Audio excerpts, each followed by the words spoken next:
Welcome to the premiere of the new CAN TV original news magazine, Chicago Noir. I'm your host, Darius Hillman. Each month, Chicago Noir will showcase and amplify the African American experience right here in the Windy City. This month, we focus on entrepreneurs and entrepreneurship in its many forms. We'll meet a group of micro-entrepreneurs who are bright examples of the dignity that comes with the opportunity to earn a living. We'll also meet a Black woman business owner buoyed by deep commitment to her community and the unwavering support of her family. But first, he's a serial entrepreneur who has created the sunscreen line for those of us blessed to be highly melanated. Dujon Smith truly does have skin in the game. I was in New York in the fall of 22. And I was sitting in Brooklyn with some friends, and I said, I'm gonna launch a sun care brand. My friends were like, why?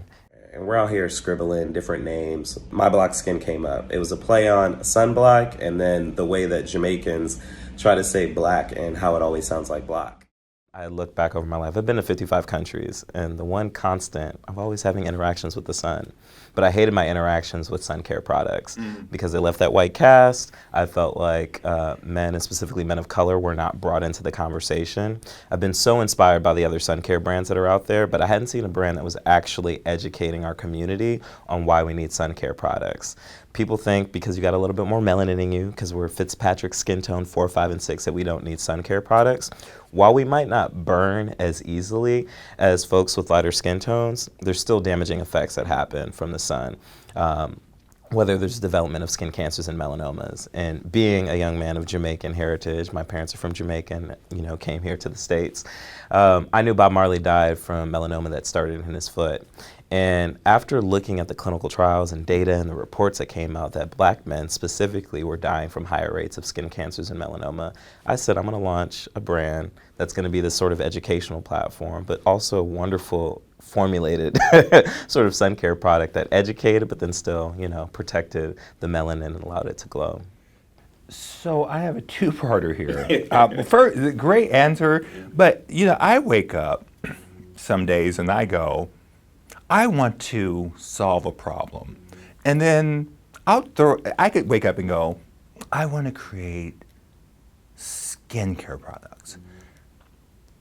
And that'll be all I have. Yeah. What was it, and maybe perhaps your work here at Accenture, we are in the Accenture offices, kind enough to host us today. Was there anything about your work here at Accenture that informed or supports you really going full on entrepreneurial spirit with My Black Skin? I would say this is not my first rodeo. This is probably the third venture that I've had so far in my career. You're a serial entrepreneur. Yeah, and I'm hoping this one is the one that really takes off, as we'll talk about later. But essentially, I think just my role at Accenture, I am the global investment lead for Accenture's Black Founders Development Program. My full-time job at this organization is rooting for everyone Black in the enterprise tech space. And I get to support these founders with cash, contracts, and community. I always say the 3 C's. So every day, I'm inspired by the wonderful Black innovators and entrepreneurs that are out there, developing things in space tech and quantum computing and drug discovery platforms that inspiration fuels me in my own entrepreneurial passion.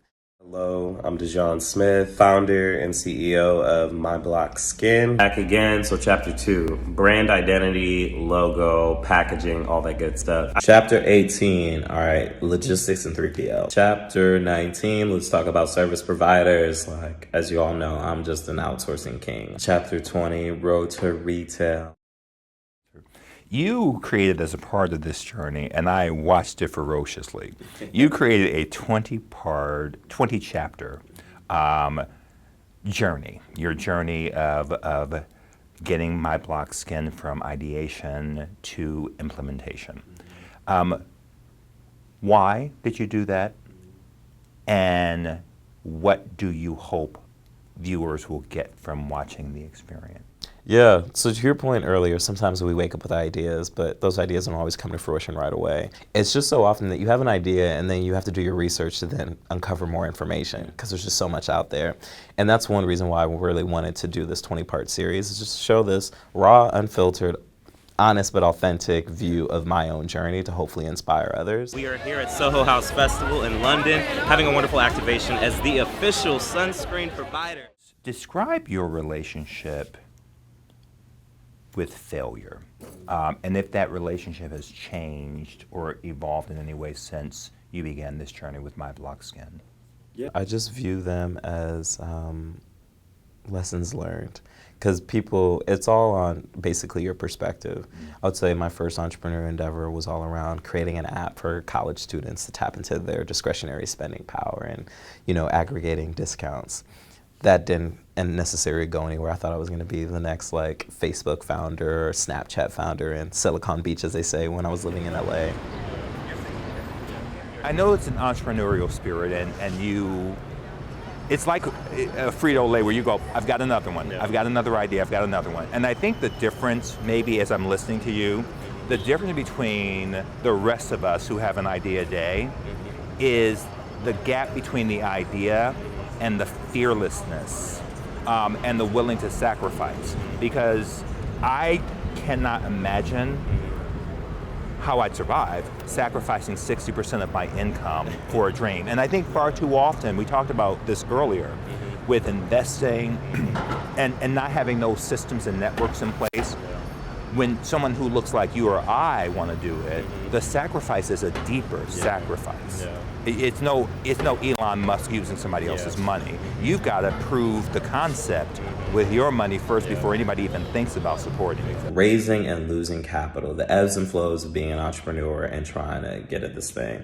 Founders all the time are going to try to raise capital so they can continue to grow and scale their business. But you see, oftentimes in my day job with the thought leadership that we've released, Black founders have to work twice as hard to get half as much. We see Black founders get 1.7x more deals, but 42% less funding. I mean, that's the main thing with investing. At the end of the day, still in the US, there's still certain requirements to even make investments in companies.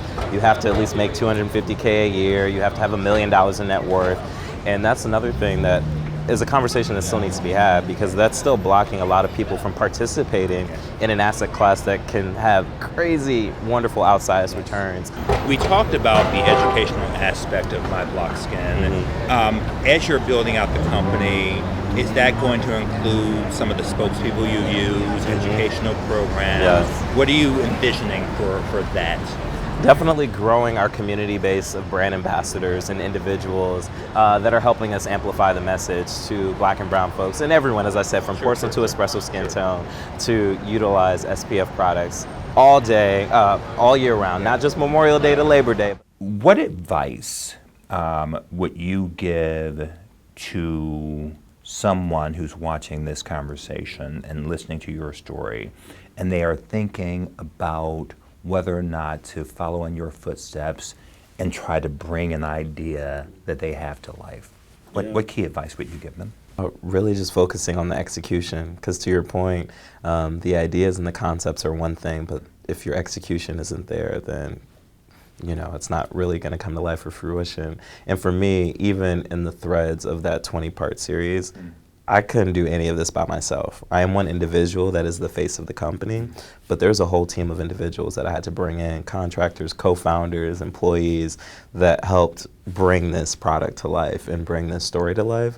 So I would say if you're an entrepreneur that's out there that has an idea or a concept, really think through who is going to be your system of support, who are going to be the people within your organization that are really going to help you with the execution, because that's going to be the most important thing. We have other products in the pipeline, like a lip balm, a cream for folks that need a little more, some face mask and other under eye creams and such. Get to it. Yeah, but I really see, similar to like the Mael Organics that, you know, that sold to P&G, or to Bevel that I think sold to Unilever and other, like that is the space where we can start building generational wealth. Yes. Where investors and other co-founders who look like me are able to cash out and then invest into other entrepreneurs moving forward. So that's what I hopefully see in the next 5 years. We have a liquidation event where we're creating generational wealth opportunities for the early employees that believed in My Black Skin in its early days and the investors as well. Bravo to you, my friend. Very nice talking with you. Hi, I'm Bianca Cotton. On the new episode of Behind the Confident Smile, I'll be conversing with Mania Morris. I knew that something major was about to happen. They're literally cutting my heart open to remove a tumor. Join the conversation Monday, September 23rd at 7 p.m. on CAN TV Cable Channel 19 and streaming on cantv.org and CAN TV Plus app. Experience the power of community television.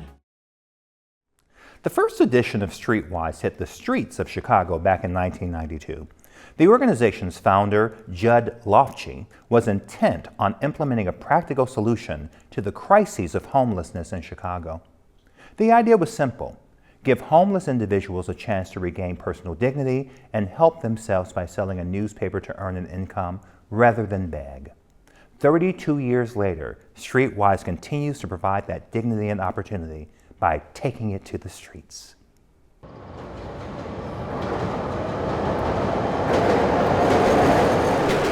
I was in the police records known as a habitual criminal. And so it was hard for me to get a conventional job, working 9 to 5.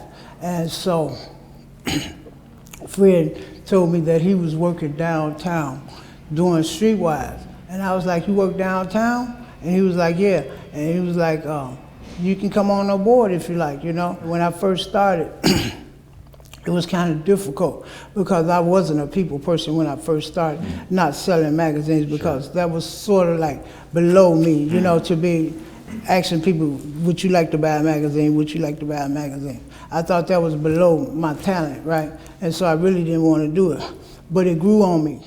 I used to just get up and take my salt can and pour all the salt out and put a piece of construction paper around it and write, "Can you help me out with a small donation? Anything will help." And poke a hole at the bottom, and that was my can. And now I go out and ask, "Could you help me with a small donation? Anything will help." But at the end of the day, I open up that can, I got like $50 in this can. So I went to Jewel right here on Roosevelt and did my can. And who was that came up to me? He brought me in here. He ended up giving me to Mr. Allen, dropped me off right here in this room. And cause he asked me, he said, "Could I take you somewhere?" I work for Streetwise. I said, "Well, I got a couple of people in this store that said when they come out, they finna put something in my can. So I don't wanna miss my Mama gotta make her money. He said, "I promise. Here go a magazine right here. I'm gonna take you to the place. I'm gonna ride you there." I didn't want to get in the car with him, but I took a chance, and that chance changed my life. And how long ago was that? Like 3 years ago. 3 years ago. And you're a mom? Yes. I have an oldest, she's 14, and I was going through a domestic violence situation, which led me to start hustling out my salt can. And me hustling out my salt can led me to Streetwise. Help our viewers to understand what the dignity that we all deserve that you get to have, the difference between just holding up the can going, "Can you help me?" versus something you are part of, you're an entrepreneur, that you go, "I'm not just asking for a handout, I'm offering a service." Yes. It's a big difference. How does that make you feel? It makes me feel better to be able to give something back to the people, because they have already gave me stuff for nothing, and I had nothing to give back. There was a group of very concerned young millennials at that time, individuals who came together and they were doing feeding programs, they were assembling hygiene kits, and they just felt like that wasn't enough. How long ago was this? 1992. Wow. Okay. Yes. So one of them was out on a business trip in New York City and saw the very first street paper that was in New York City and thought exactly what you just had the bubble go off over your head and thought, we could easily bring something like this to Chicago.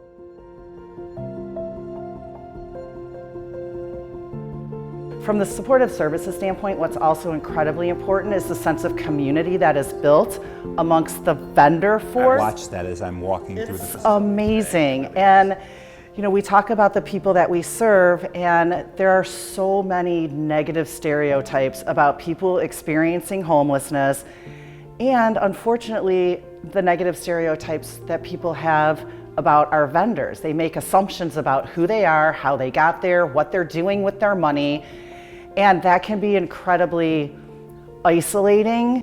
The journey to long-term sobriety is an ongoing journey. What role has your participation with Streetwise, how does it support your sobriety? How does it move you forward? I have had my hand out, asking people for money, you know, in front of a liquor store because I was an alcoholic. Okay, and people would come to me with the question, why is you in front of a liquor store asking for money for food? Wouldn't it make sense to be in front of a place that serves food or be in front of a grocery store, you know? And people would still give me, you know, and sometimes, like Kiana said, it would break my heart to be out there steady begging and not have anything to give back. And so, you know, I guess you could tell from me starting out as a vendor and becoming a field supervisor, you know, it offered me a chance to grow, you know, and to reach back and help others. You know, that's important to me, to be able to reach back and tell someone, I've been there, I've done that. Yes. You know, I've been there, I've done that, judgment. and so you could do it too. Yeah. People generally want the dignity that is afforded them of having a job. If you want to start breaking myths, come and have conversations with people who are the stories you understand, and then see if you still feel the same way. So that's why I think the power of this and the power of the work that you all are doing. You know, I'm a big old fan of the work here. If there was one thing you wanted to leave our viewers with, Julie, what would that be? That the reason that Streetwise vendors are out there selling the magazine is not why you think. Lots of people are one paycheck from disaster. Lots of people are one paycheck or one massive expense that they didn't plan on, and a lot of the folks that we serve just didn't have that safety net, that family, that support to catch them before they fell. And that, you know, that what you've recognized is that there is an internal drive to work and earn money with dignity. And by me working here, yes, Julie has helped me. I have to say her name. Julie has helped me. That's the executive director of Street. Yes, she has helped me. I had a studio. She helped me move into my first own studio. I loved it. And it's no looking back from that. I have to speak up for Julie. I have to say her name again because Mr. Allen coached me and she helped me. Yeah. Yeah. If I tell people, you know, when they come to Streetwise, just be at your location at the same time every day to meet the same people so you can have regular customers. And once you have regular customers, you have a consistent income. Yes. Okay, a regular income that you can depend on. And that's the hand up. We have the magazine Hand Up Streetwise instead of a handout. Give me something, you know. I'm Ricky Watson, inviting you to join me for the next episode of Critical Conversations, where we focus on living in your dreams and purpose and overcoming procrastination. So I moved back to Chicago. I was like, I'm gonna start me a clothing brand. Didn't really know how. Join the conversation on CAN-TV, cable channel 19, or stream live on cantv.org or on the CAN-TV Plus app. Elevated conversation and storytelling. Experience the power of community television. A deep commitment to community and delicious desserts form a winning combination for Shamil Weddington and her family, a family that proudly serves as her very vocal hype squad. Since the launch of Sweet Cheesecake in 2016, residents of Chicago's Austin community and beyond have proclaimed how sweet it is.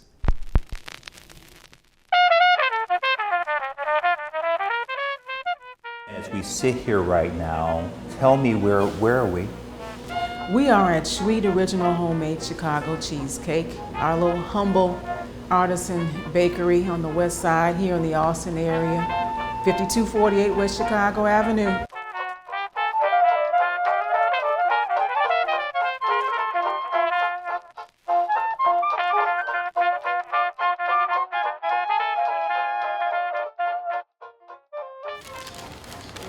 I think I have a natural entrepreneurial spirit. I love to create things. I love implementation. I love to execute. I like the thrill of creating something from nothing. I love the idea of something that can be manifested and monetized and to support you. I've always been infatuated with that thought. How did you make the transition in your spirit from going from this is a consistent, I have 20 years of equity in education, I'm good at this, you were teaching entrepreneurship and the very things you're living now.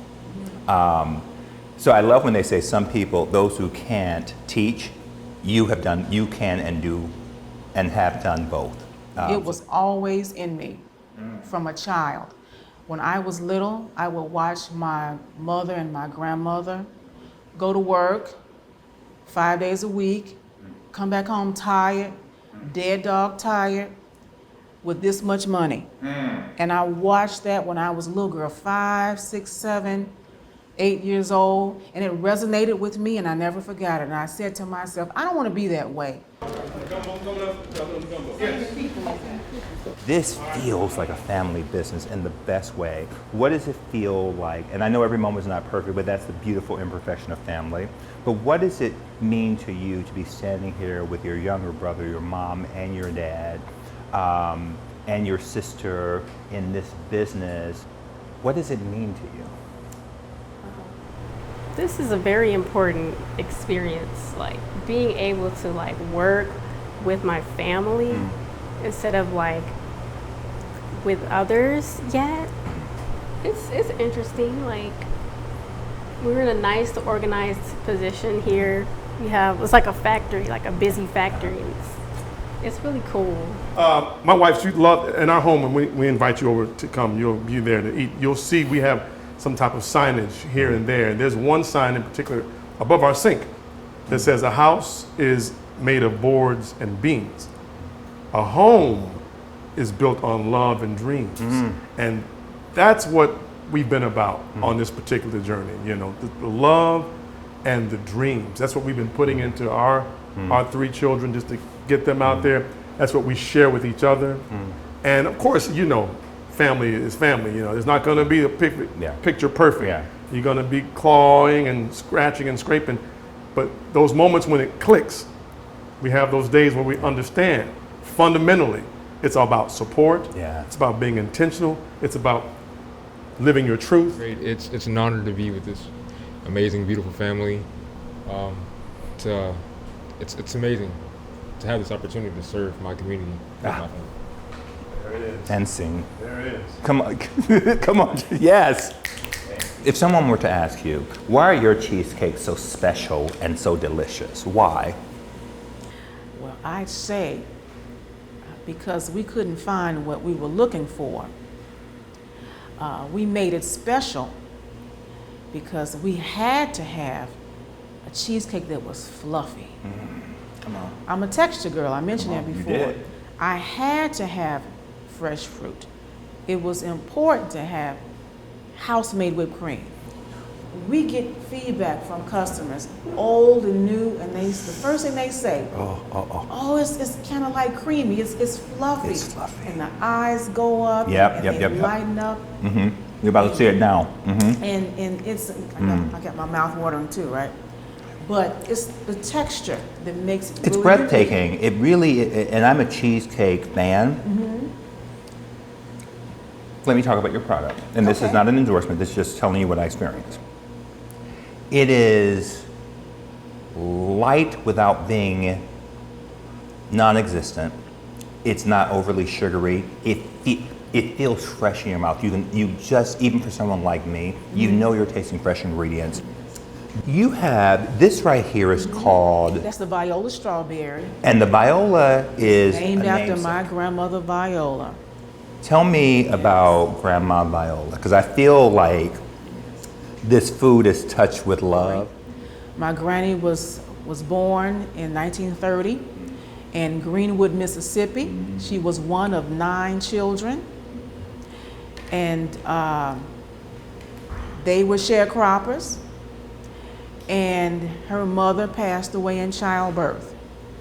And so her sister, my great aunt Viola, she was a senior, her and her husband, Mr. Young, you know, typical story, they split up all the kids. Some went to these relatives, some went to those. It's a very common story in the black community. And so my grandmother and her sister came to Chicago with Aunt Viola and her husband. And they grew up, or they were raised in South Lawndale.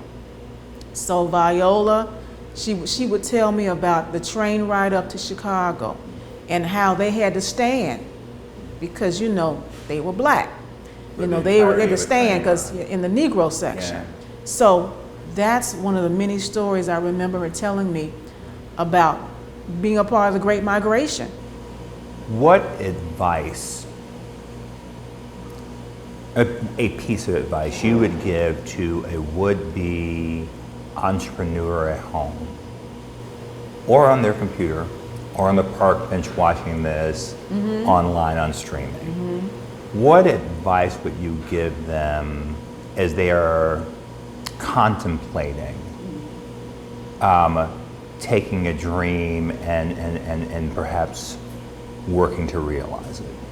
I would say just be so ever excited about what you do. Don't you let anybody kill that thing. Don't be intimidated by big and established brands.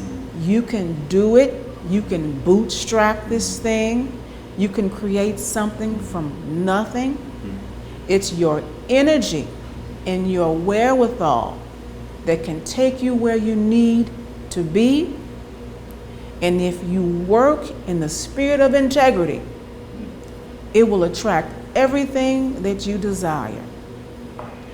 Our greatest equity is not that cheesecake.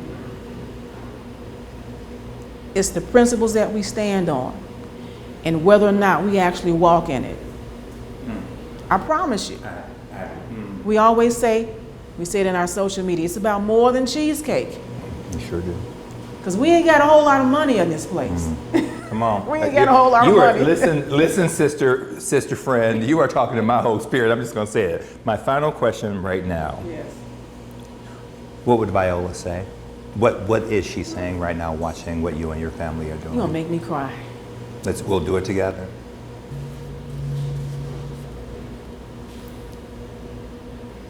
She would say, you have a place. You deserve a place.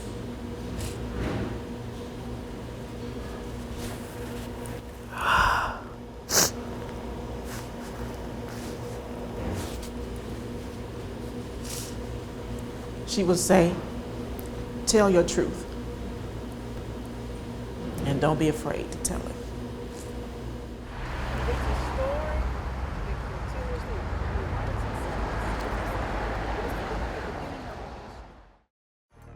Thank you for joining us for Chicago Noir. We'll be back next month with 3 more Chicago Center stories that amplify the rich and varied African American experience here in the city of Big Shoulders. Until then, take good care of you and each other.